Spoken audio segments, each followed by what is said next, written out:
Salam sejahtera, nama saya Maria Mokhtar.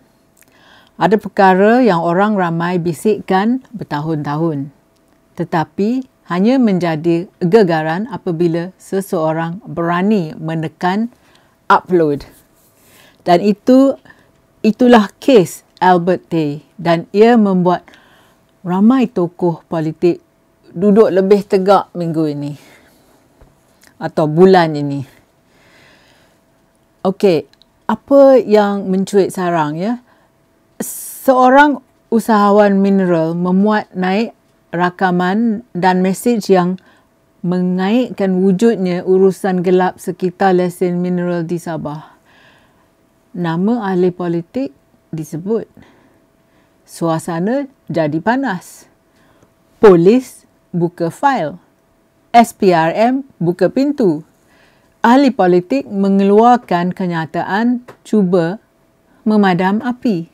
Tetapi persoalan yang tidak terpadam, kenapa satu rakaman boleh mencetuskan ketakutan yang begitu cepat? Ini bukan tentang siapa betul, siapa salah. Itu adalah kerja penyiasat. Yang lebih pedas ialah apa reaksi negara dedahkan tentang sistem kita sendiri. Okey, faktor yang kedua di sebalik asap ni. Apa yang rakyat lihat minggu ini bukan sesuatu yang baru. Ini hanya pertama kali ditayangkan secara terang. Yang pertama, sumber alam, emas, mineral, nadir bumi terlalu mudah menjadi lorong gelap apabila pengawasan longgar. Semua orang tahu ia berlaku. Cuma jarang ada yang sanggup berkata secara terbuka. Yang kedua, setiap kali ada dakwaan besar, institusi negara terpaksa berlari mengejar kepercayaan yang sudah lama menipis. Dan apabila kepercayaan hilang, kebenaran pun kelihatan kabur. Yang ketiga, laluan untuk pemberi maklumat masih jauh daripada selamat. Ada undang-undang, ya. Tetapi realitinya, sesiapa yang bersuara perlu bersedia menanggung tekanan, kecaman dan risiko kerjaya. Kes Albert Tay ini menunjukkan satu hakikat. Dalam ekosistem politik yang rapuh, kebenaran sering jadi barang paling berbahaya. Okey, faktor yang ketiga. Implikasi yang pedas ya.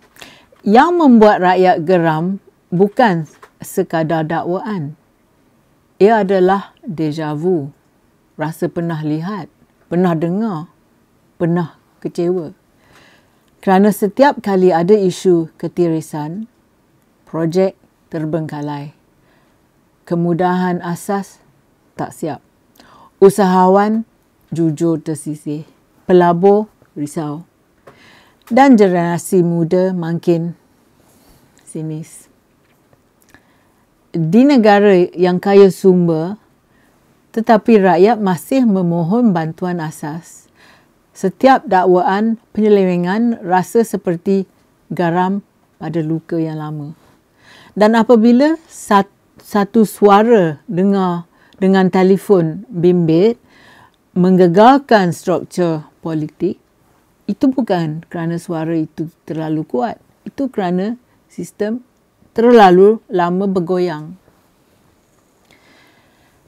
Dan akhirnya kan, apa pun hasil penyiasatan nanti, satu perkara sukar dinafikan.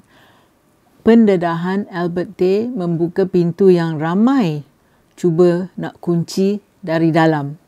Dan apabila pintu itu terbuka, walaupun sedikit sahaja, rakyat nampak cukup ya untuk bertanya lebih banyak soalan. Jika negara Malaysia ini mahu berubah, pemberi maklumat tidak boleh dianggap ancaman. Mereka adalah lampu suluh yang menyorot sudut yang tidak mahu disentuh. Kadang-kadang untuk menggoncang negara, cukup seorang yang tidak tahu menekan rekod. Terima kasih kerana menonton. Jumpa lagi. Kalau anda suka video saya, sila tekan like dan subscribe pada channel YouTube saya. Pertimbangkan menyertai laman Patreon saya. Terima kasih.